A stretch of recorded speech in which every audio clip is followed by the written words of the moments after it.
Subversion is the term, if you look in a dictionary or criminal code to that matter, usually is explained as a part of activity to destroy things like religion, government, system, political, economical system of a country.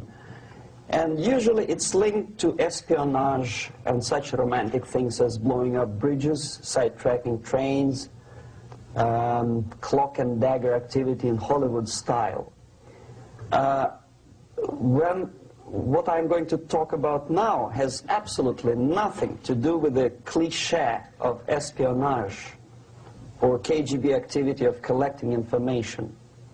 So the greatest mistake or misconception, I think, is that whenever we are talking about KGB, for some strange reason, starting from Hollywood movie makers to professors of political science and quote-unquote experts on Soviet affairs, or Kremlinologists as they call themselves, they think that the most desirable thing for Andropov and the whole KGB is to steal blueprints of some supersonic jet, bring it back to Soviet Union and sell it to the Soviet military-industrial complex. It's only partly true. If we take the whole time, money, and manpower that the Soviet Union and KGB in particular spends outside of USSR border, we will discover, of course there are no official statistics unlike with CIA or FBI, that the espionage as such occupies only 10 to 15% of money, time, and manpower. 15% of the activity of KGB. The rest, 85%, is always subversion. And unlike a dictionary of English, Oxford Dictionary, subversion in Soviet terminology means always a destructive, aggressive activity aimed to destroy the country, nation, or geographical area of your enemy. So there's no romantics in there, absolutely. No blowing up bridges, no microfilms in Coca-Cola cans, nothing of that sort. No James Bond nonsense. It's most of this activity is overt, legitimate, and easily observable if you give yourself time and trouble to observe it. But according to the law and law enforcement systems of the Western civilization, it's not a crime. Exactly because of misconception, manipulation of terms. We think that subverter is a person who is going to blow up our beautiful bridges. No. Subverter is a student who comes for exchange, a diplomat, an actor, an artist, a journalist like myself was 10 years ago. Now, subversion is an activity which is a two-way traffic. You cannot subvert an enemy which doesn't want to be subverted. If you know history of Japan, for example, before 20th century, Japan was a closed society. The moment a foreign boat comes to the shores of Japan, the Imperial Japanese Army politely tells them to get lost. And if American salesman comes to the shore of Japan, let's say 60 or 70 years from now back, and says, oh, I have a very beautiful vacuum cleaner for you, with the good financing, he says, please leave us, we don't need your vacuum cleaner. If they don't leave, they shoot them to preserve their culture, ideology, traditions, values intact. You were not able to subvert Japan. You cannot subvert Soviet Union because the borders are closed. The media is censored by the government. The population is controlled by the KGB and internal police.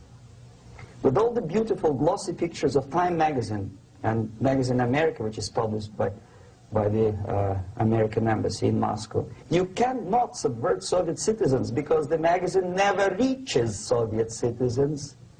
It's collected from the newsstands and thrown to garbage can. Subversion can be only successful when the initiator, the actor, the agent of subversion has a responsive target. It's a two-way traffic.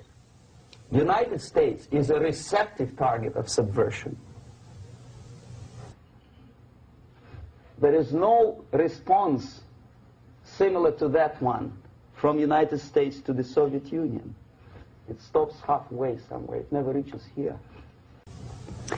The theory of subversion goes all the way back 2,500 years ago.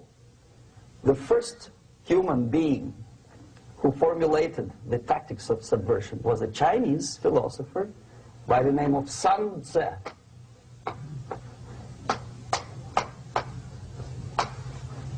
2,500 years BC. He was an advisor for several imperial courts in ancient China. And he said, after long meditation, that to implement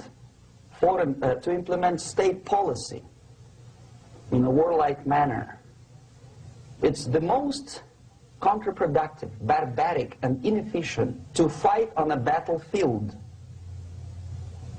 You know that war is continuation of state policy, right? So if you want successfully to implement your state policy, and you start fighting, this is the most idiotic way to do it.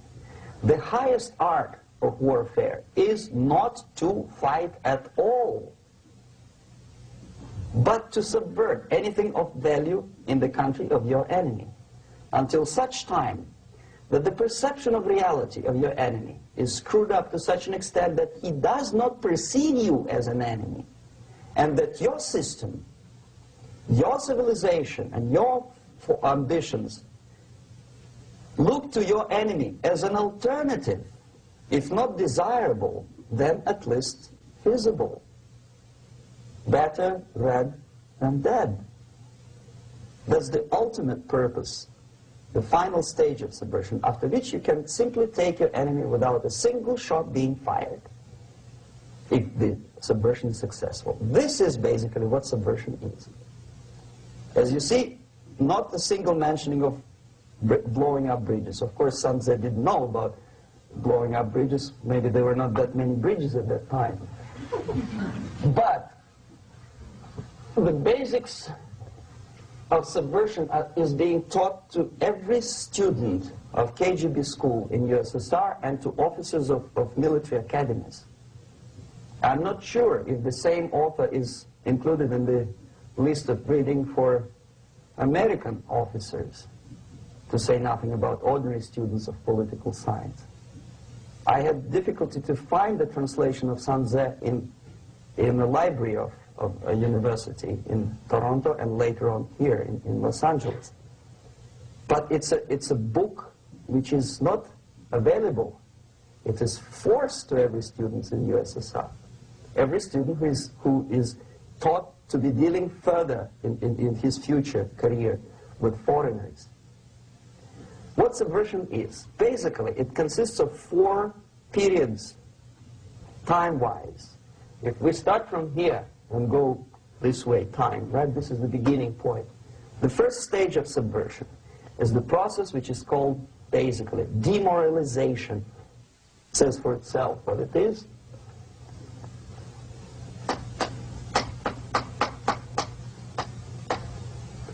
It takes from,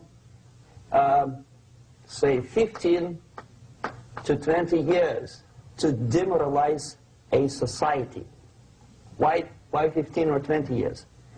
This is the time sufficient to educate one generation of students or children. One generation, one lifetime span of a person, a human being, which is dedicated to study, to shaping up the outlook, ideology, personality.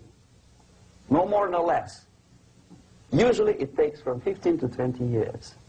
What it includes? It includes influencing, or by various methods, infiltration, propaganda methods, direct contacts, doesn't really matter. I will describe them later.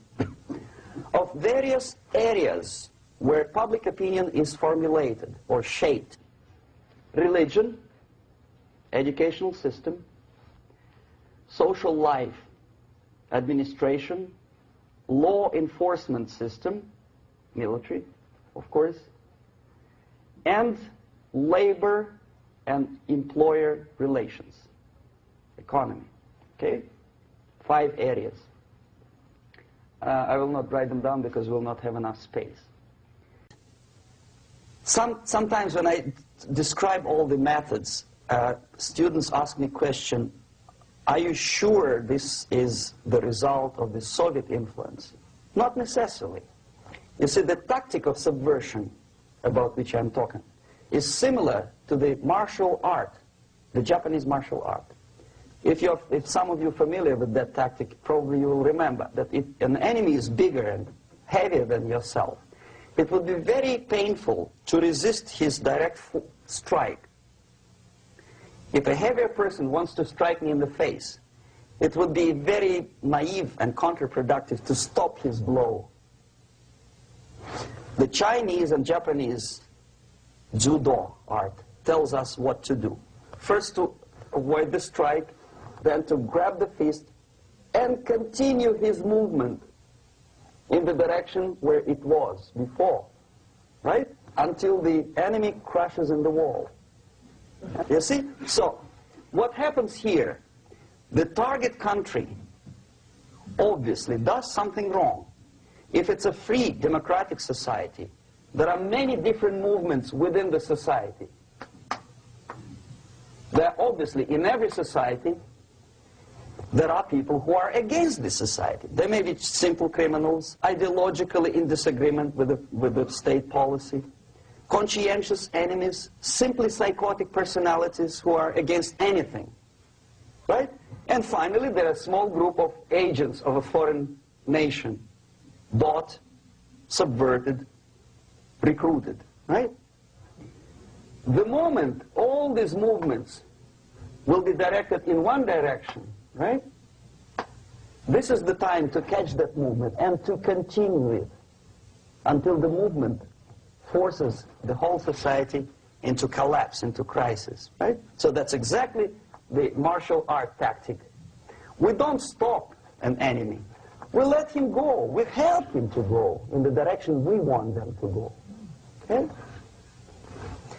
So, on the stage of demoralization, obviously there are tendencies in each society, in each country, which are going to opposite direction from the basic moral values and principles. To take advantage of these movements, to capitalize on them, is the main purpose of the originator of subversion. So we have religion, we have education, we have social life, we have power structure, we have labor relations, unions, and finally we have law and order. 1, 2, 3, 4, 5, 6. Okay? These are the areas of application of subversion. What it means exactly? In case of religion, destroy it, ridicule it, replace it with various sects, cults, which bring people's attention, faith, whether it is naive, primitive, doesn't really matter. As long as the basically accepted religious dogma is being slowly eroded and taken away from the supreme purpose of religion, to keep people in touch with the supreme being, that serves the purpose. Therefore, replace it, accepted, respected religious organizations with fake organizations. Distract people's attention from the real faith and attract them to various different faiths. Education. Distract them from learning something which is constructive, pragmatic, efficient. Instead of mathematics, physics, foreign languages, chemistry, teach them history of urban warfare, natural food, home economy, your sexuality, anything, as long as it takes you away, okay, Social life. Replace traditionally established institutions and organizations with fake organizations. Take away the initiative from people. Take away the responsibility from naturally established links between individuals, group of individuals, and society at large, and replace them with artificially, bureaucratically controlled bodies. Instead of social life and friendship between neighbors, establish social workers institutions. People who are on payroll of whom? Society? No. Bureaucracy.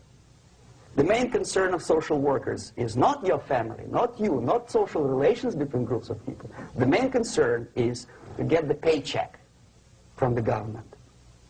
What will be the result of their social work doesn't really matter. They can develop all kind of concepts to show to the government and to the people that they're useful. Okay, away from the natural links. Power structure. Okay, the natural bodies of administration, which are traditionally either elected by people at large or appointed by elected leaders of society, are being actively substituted by artificial bodies. The bodies of people, groups of people, whom nobody elected. Never. As a matter of fact, most of the people don't like them at all, and yet they exist. One of such group is media. Who elected them?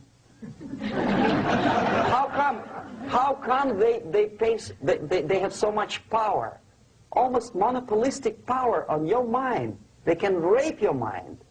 But who elected them? How come they have a nerve to decide what is good and what is bad for the elected by you, president, and his administration? Who the hell are they? Spiro Agnew, who was hated by the liberal left, called them a bunch of enfeebled snobs. And that's exactly what they are. They think they know. They don't. The level of mediocrity. In a big establishment like New York Times, Los Angeles Times, major television network, you don't have to be excellent journalist. You have to be exactly a mediocre journalist. That's easier to survive. There's no competition anymore. You have your good, nice income, $100,000 a year. That's it. Whether you're better or worse doesn't really matter anymore. As soon as you're smiling to the camera and do your job. That's it. No more competition. Power structure slowly is eroded by the bodies and groups of people who do not have neither qualification nor the will of people to keep them in power, and yet they do have power. Okay. Together with that, there is another process. Law enforcement, law and order organization and structure is being eroded. For the last 20, 25 years, if you see old movies and new movies, you can see that in new movies, a policeman, an officer of the United States Army looks dumb, angry, psychotic, paranoid. A criminal looks nice, kind of, well, he smokes hash and shoots the whatever drug, but basically he's a nice human being. He's creative.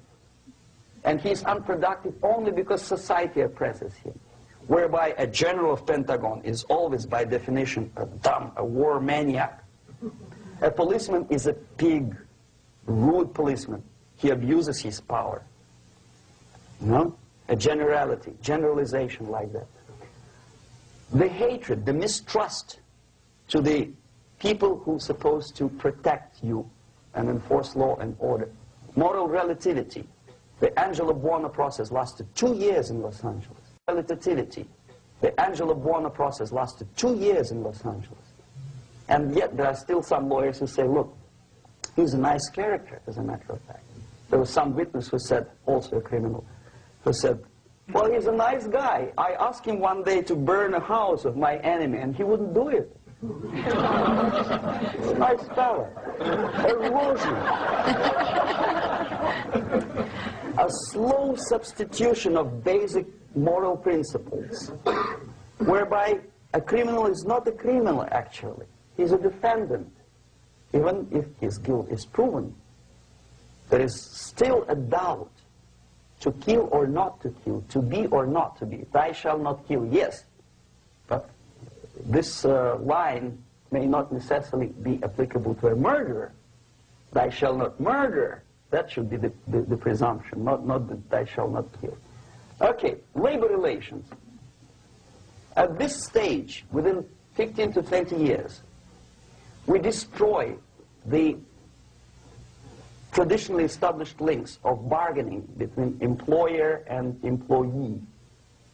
The classical Marxist-Leninist theory of natural exchange of goods. A person A has 5 sacks of grain and person B has 5 pairs of shoes. And the natural exchange without money is when they bargain between each other. And only with the introduction of the third force, C, an entirely third foreign stranger who says, no, don't give him 5 sacks of grain, give it to me, and you give me your 5 pairs of shoes, and I will distribute it accordingly, so that the economy will go.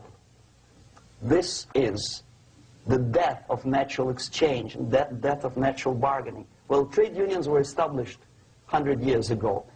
The objective was to improve working conditions and to protect the rights of workers from those employers who were abusing their right because they had more money. Objectively, at that time, initially, the trade union movement did work.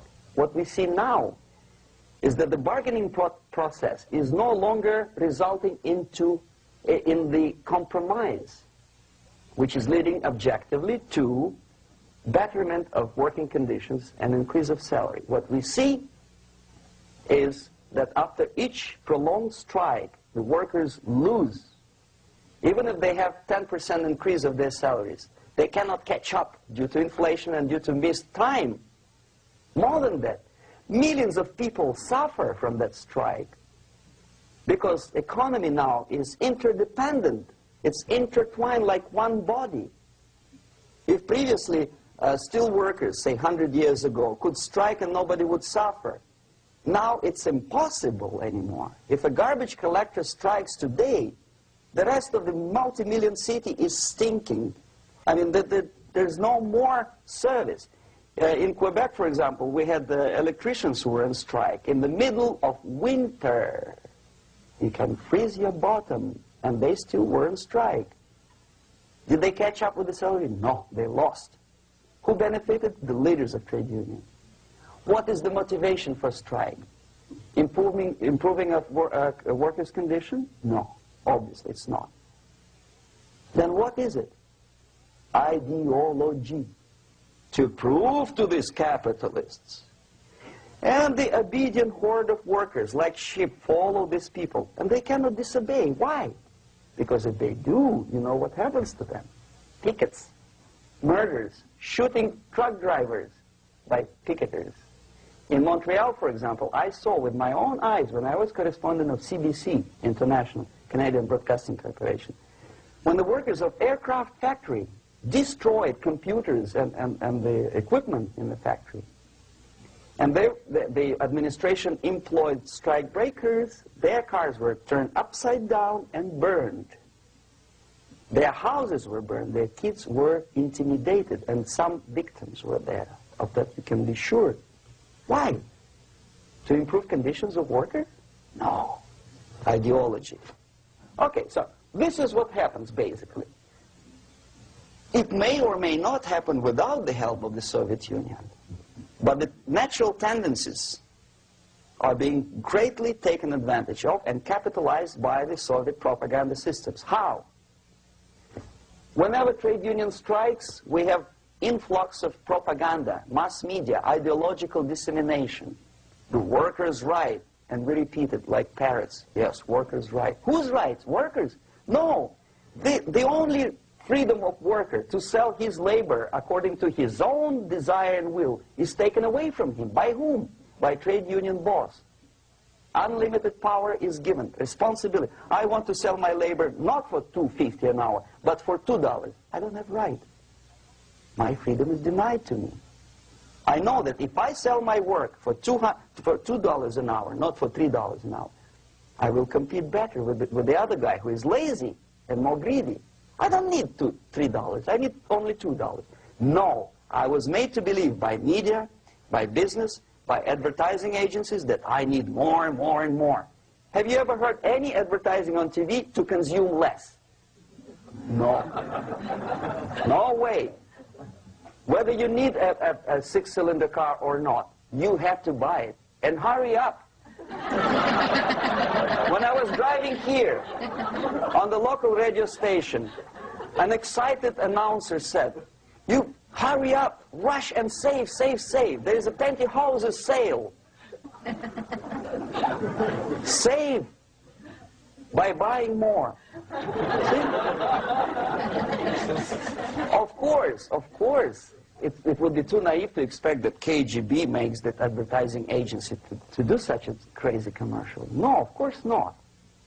But what we did when I was working for Novosti Press, we would snow plow editorial offices, student organizations, religious groups with literature of class struggle.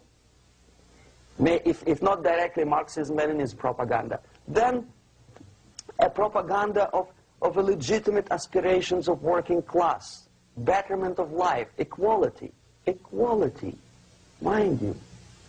President Kennedy once said, "We will make America to believe that people are born equal." Are people born equal? Is there any mentioning in the Bible or any other holy scripture in any religion, if you don't believe me, go to the library and check it, there is not a single word about equality. Just the opposite. By your deeds, God will judge you. What you do is important. The merit of your personality. You cannot legislate equality. If you want to be equal, you have to be equal. You have to deserve it. And yet we build our society on the principle of equality. We say people are equal. We know it is false. It's a lie. Some people are tall and stupid.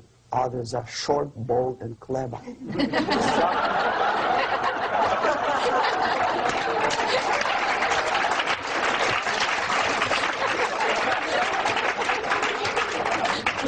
If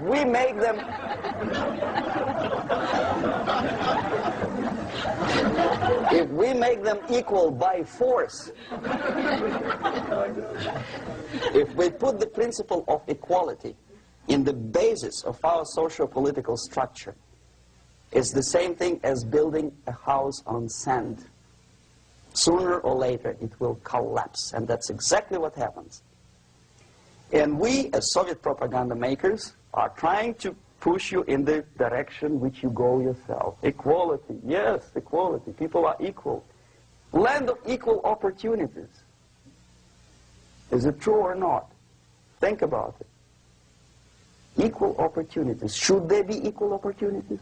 For me and for a lazy bastard who comes here from some other country and immediately registers as a welfare recipient benefits? I never received a single dollar. No, sorry, I did receive once. But I never applied for welfare. For the 13 years, I took any job. Security guard, journalist, taxi driver, anything. Well, I was restless, but some people don't like it.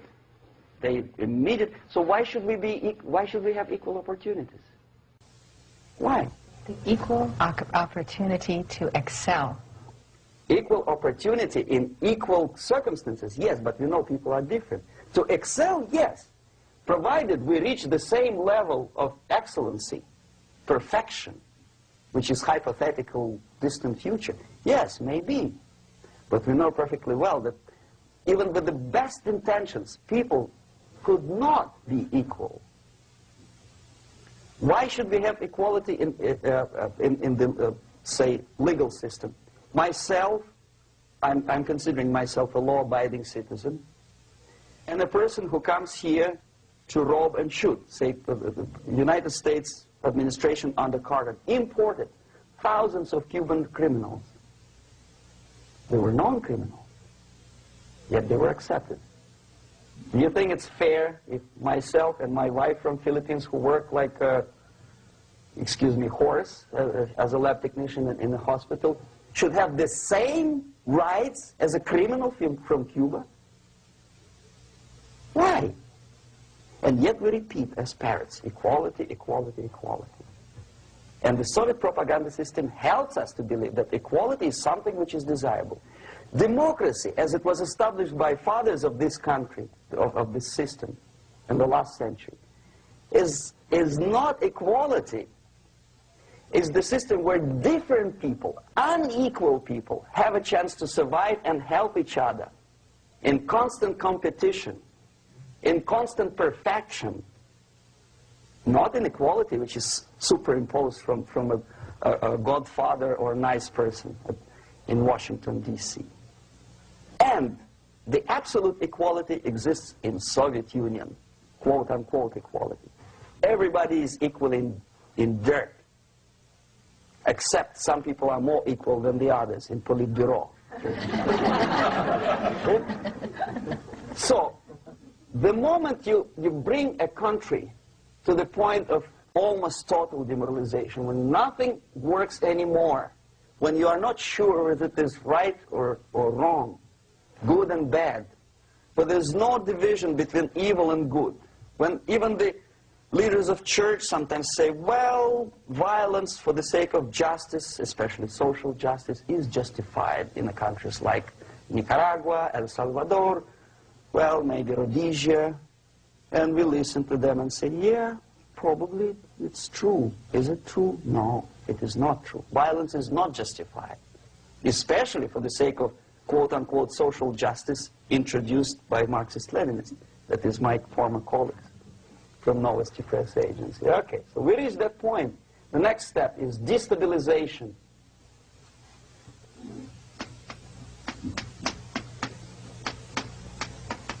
Again, this word says for itself what it is. To destabilize all the relations, all the accepted institutions and organizations in a country of your enemy. How you do it? You don't have to send a battalion of KGB agents to blow up bridges. No. You let them do it themselves. The area of application is, again, it's narrower now. Not like the previous case. The overt legitimate actions of the KGB in this case would be hardly noticeable.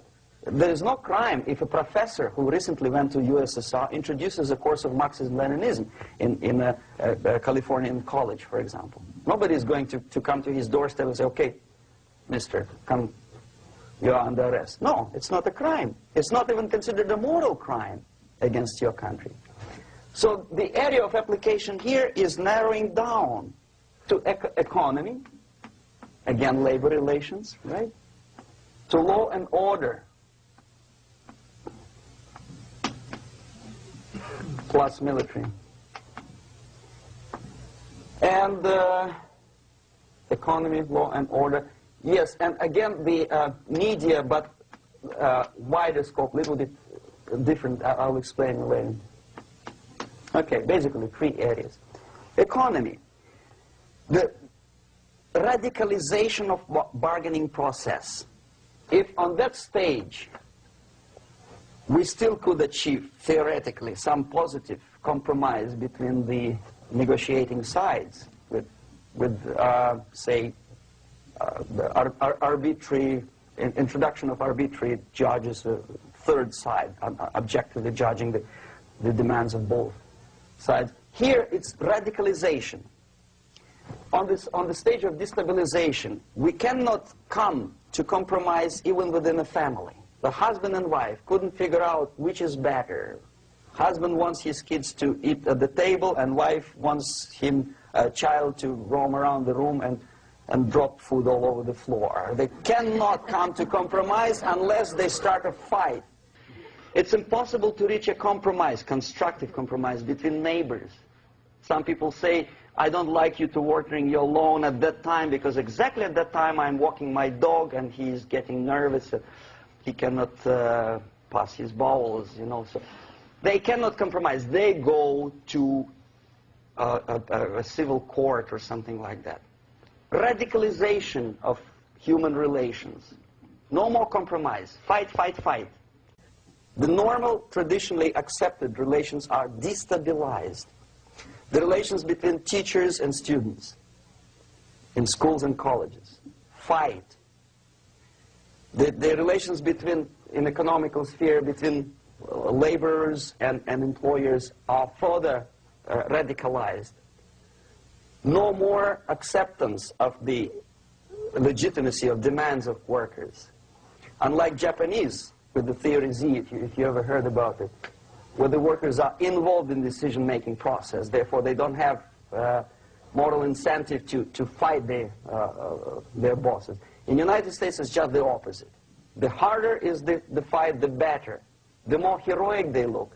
When the Greyhound network was on strike recently, the correspondents of local TV networks all over the United States were approaching the strikers, and they say, oh yes, we are doing something nice. They look like heroes, and they were proud. There was some family, the husband was bus driver.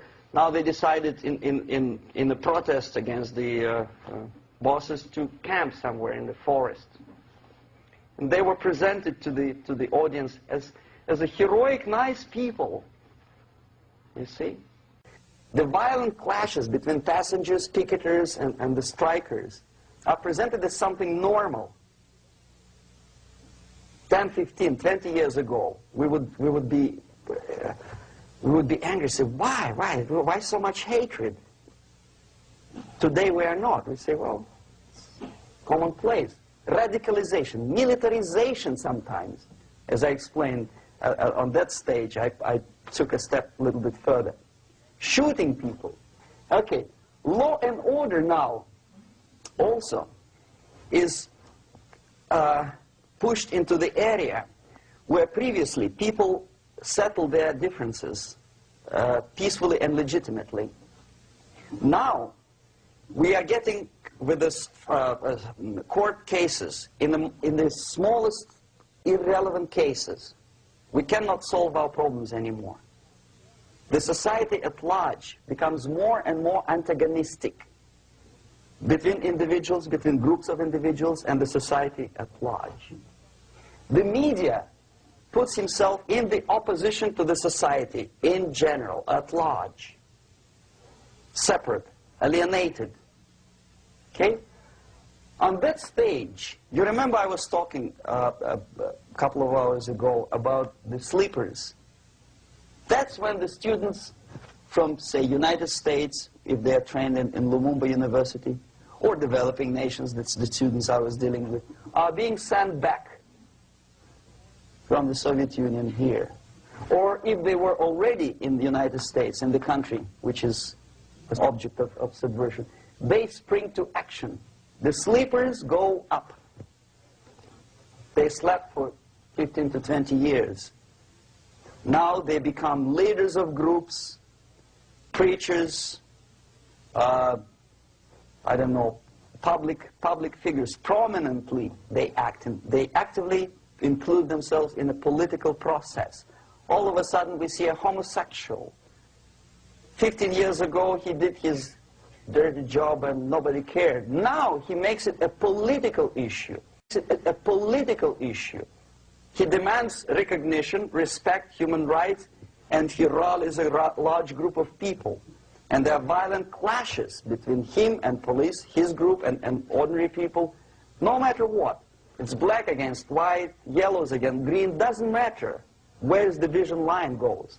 As long as this group come into antagonistic clash, sometimes militantly, sometimes with firearms, that is destabilization process. The sleepers, many of whom are simply KGB agents, become leaders of the process of destabilization. Doesn't mean that Comrade Andropov sends Comrade Ivanov to the United States. The person who takes care is already here. He's a respected citizen of the United States. Sometimes he gets money from various foundations for his legitimate struggle for, I don't know, human rights, women's rights, kid lib, prison lib, whatever. There are sympathetic Americans who donate their money to him. This stabilization process usually leads directly to the process of crisis. In case of developing nations, that's the area where I was active. The process starts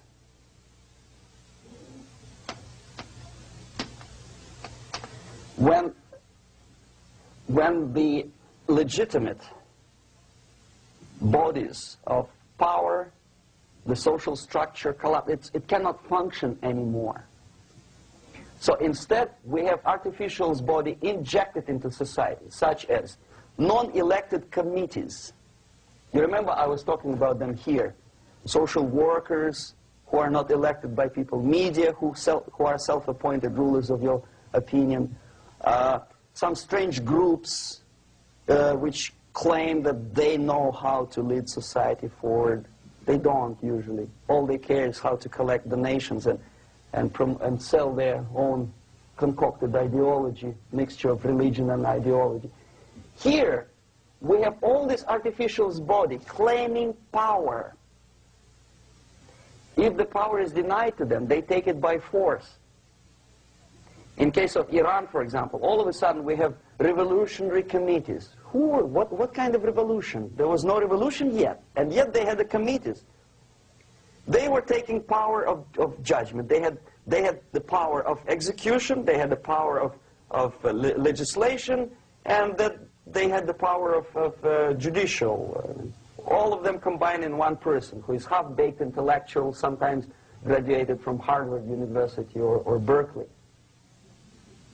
He comes back to his country and he thinks that he knows the answer to all the social, economical problems. Okay?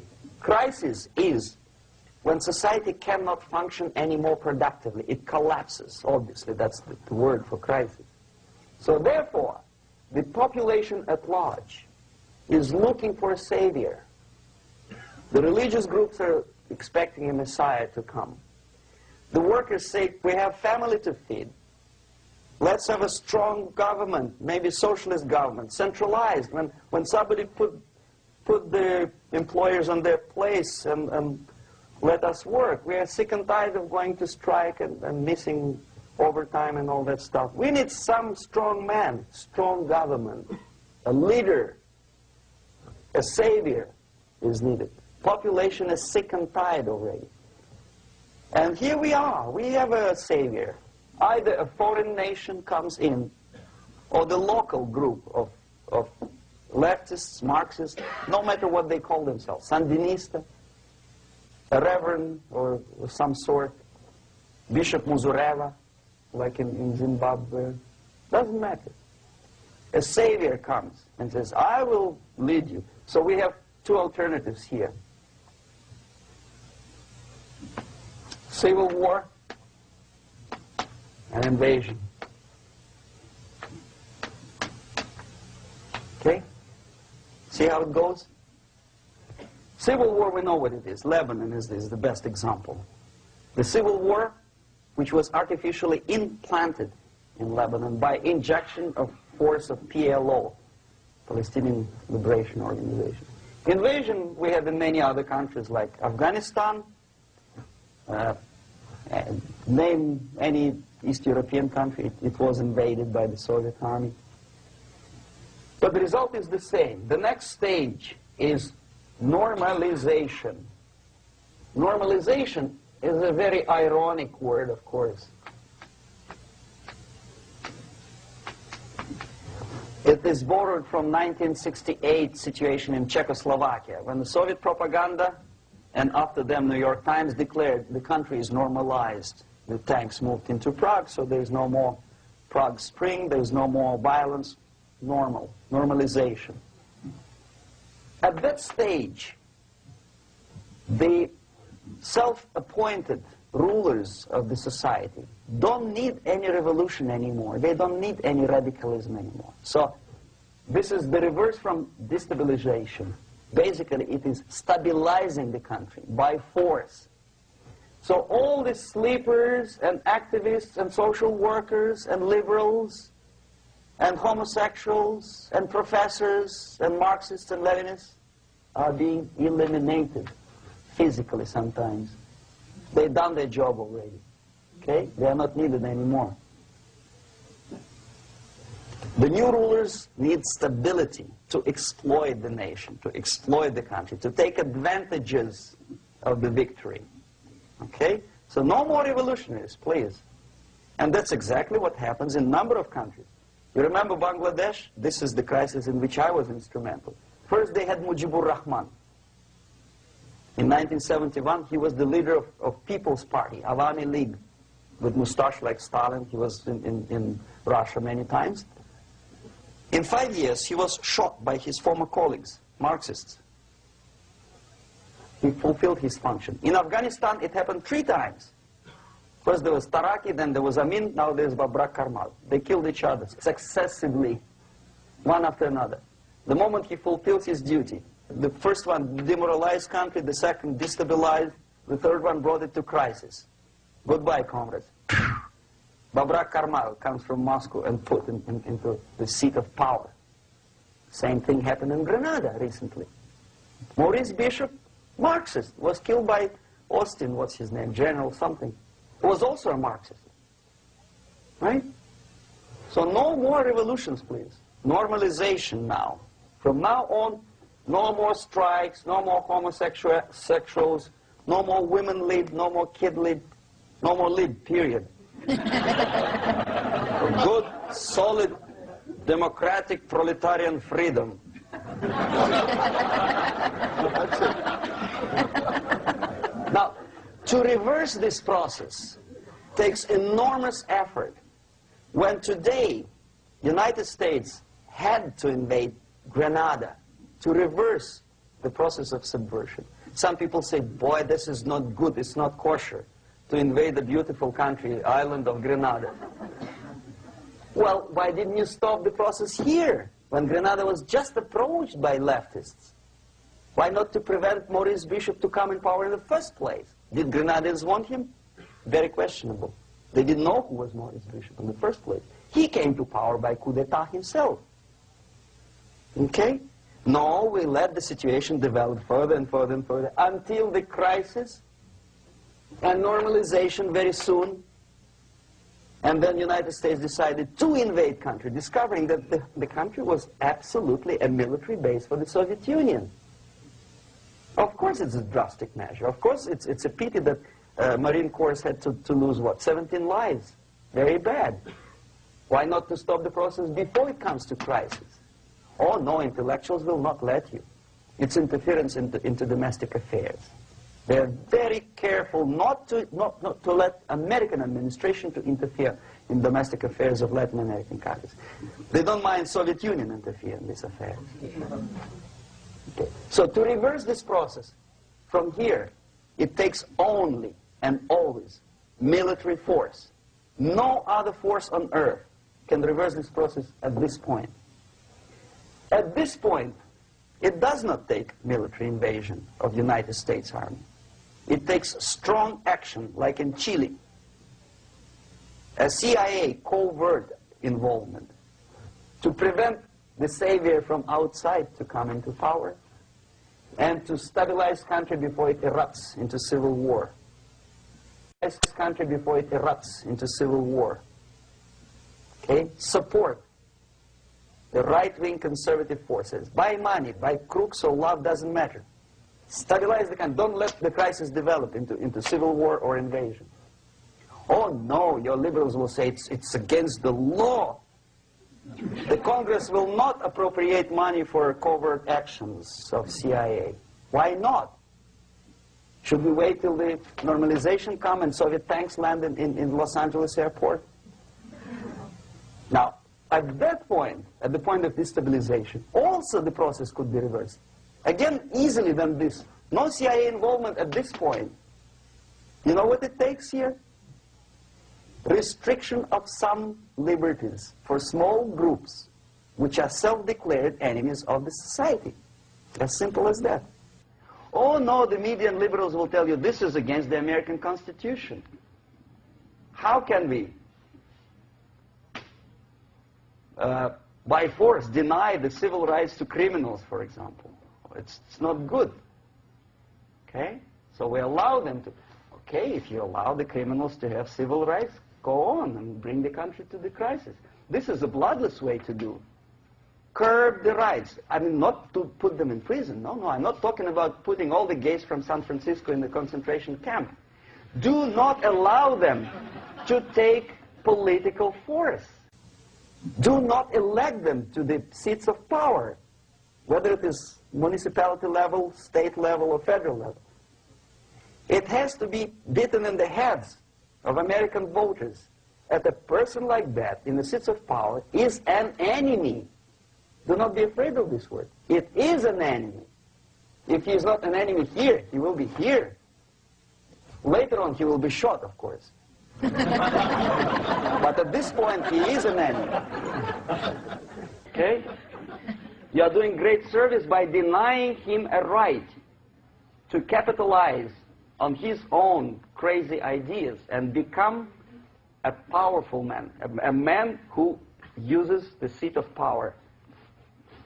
Restriction of certain freedoms and permissiveness at that point would prevent sliding into crisis and probably will return the process of destabilization. To curb unlimited power, monopolistic power of trade unions, here, at that point, would save economy from collapsing. To introduce a law to stop private companies of raping public opinion's mind in the direction of consumerism. No company must have a right to force you into buying more unless you want it.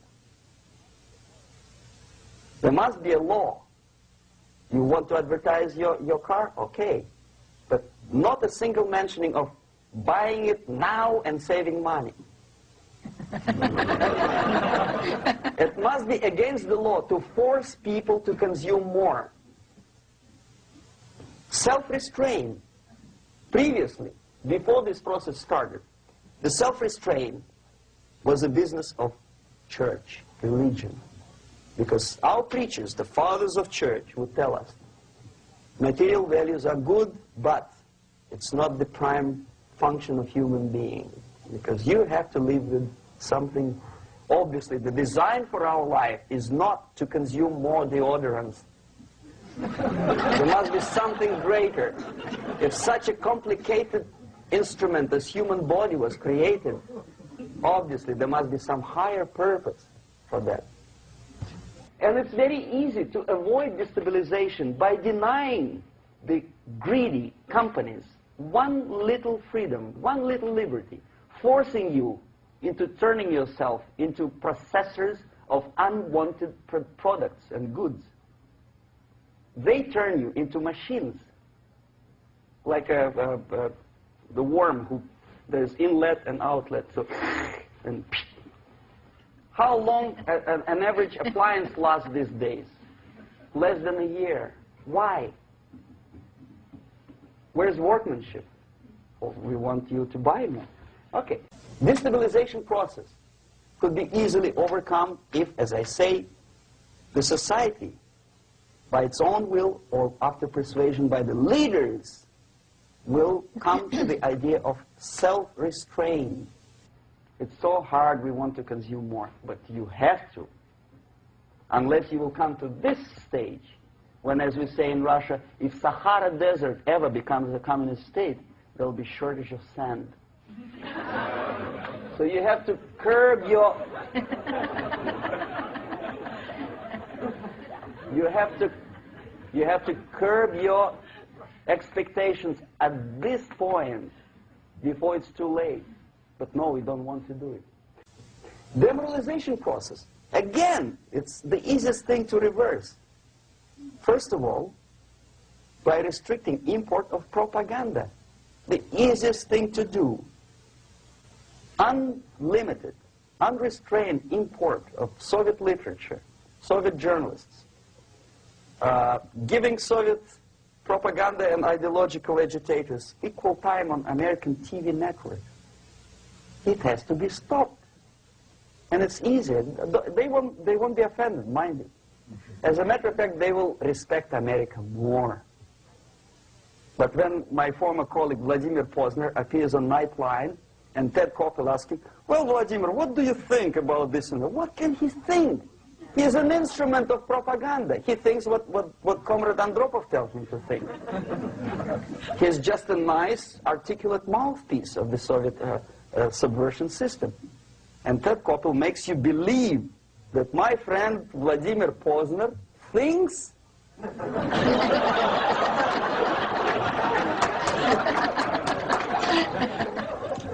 the process of demoralization may not have started at all if at that point the country, which is a recipient of subversion, actively, not violently, but actively, prevents importation of foreign ideology. I don't want America to follow the pattern of ancient Japan. You don't have to shoot every foreigner when it approaches the sacred borders of the United States. But when he offers you a junk in the disguise of very shiny something, we have to tell him, no, we have our own junk.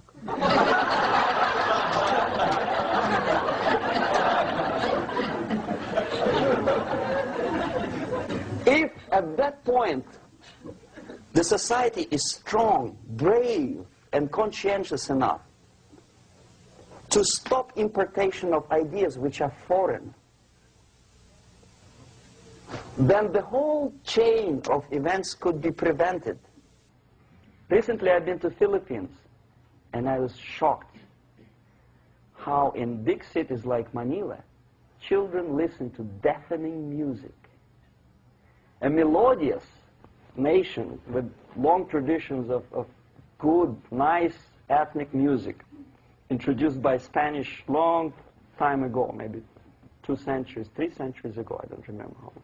All of a sudden listen to musical garbage, blasting their radios at full blast, at full volume. Why?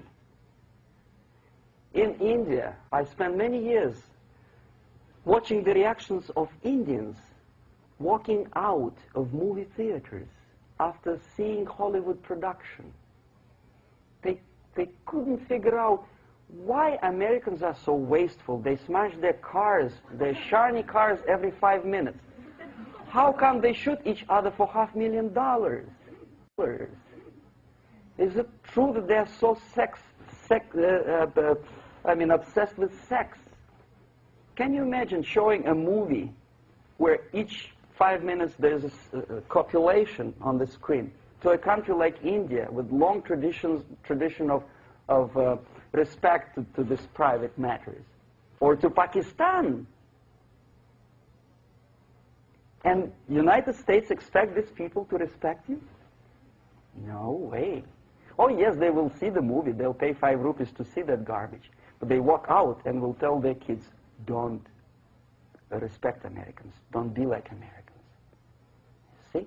So, the process of demoralization could be stopped right here, both as an expert and as an import. And that takes one step, one very important thing to do. You don't have to expel all the KGB agents from Washington, D.C. The most difficult and at the same time the simplest answer to the subversion is to start it here and even before, by bringing back the society to religion, something that you cannot touch and eat and put on yourself, but something that rules society and makes it move and preserve it. A Soviet scientist, Shafarevich, who has nothing to do with religion, he is a computer scientist, did a very intensive research on the history of socialist countries. He calls socialist or communist any country with a centralized economy and a pyramidal style of power structure. And he discovered, actually he didn't discover it, he just brought to attention of his readers, that civilizations like Mohenjo-Daro in the river Indus area, like Egypt, like Maya, Incas, like Babylonian culture, collapsed and disappeared from the surface of Earth. The moment they lost religion, as simple as that, they disintegrated. Nobody remembers about them anymore. Well, distantly. So, the ideas are moving society and keeping mankind as a society of human beings, intelligent, moral agents of God. The facts, the truth, the exact knowledge may not. All the sophisticated technology and computers will not prevent society from disintegrating and eventually dying out. Have you ever met a person who would sacrifice his life, freedom, for the truth like that? This is truth. I never met a person who said, this is truth and I'm ready to shoot me. To defend the truth. Right? But millions sacrifice their life, freedom, comfort, everything for things like God, like Jesus Christ. It's an honor. Some martyrs in the Soviet concentration camp died. And they died in peace, unlike those who shouted, "Long live Stalin," knowing perfectly well that he may not live long. Something which is not material moves society and helps it to survive. And the other way around. The moment we turn into 2 by 2 is 4 and make it a guiding principle of our life, our existence, we die. Even though this is true, and this we cannot prove. We only can feel and have faith in it. So the answer to ideological subversion, strangely enough, is very simple. You don't have to shoot people, you don't have to aim missiles and Pershings and cruise missiles at Andropov's headquarters. You simply have to have faith and prevent subversion. In other words, not to be a victim of subversion. Don't try to be a person who in judo is trying to smash your enemy and being caught by your hand. Don't strike like that. Strike with the power of your spirit and moral superiority. If you don't have that power, it's high time to develop it. And that's the only answer. That's it. Thank you.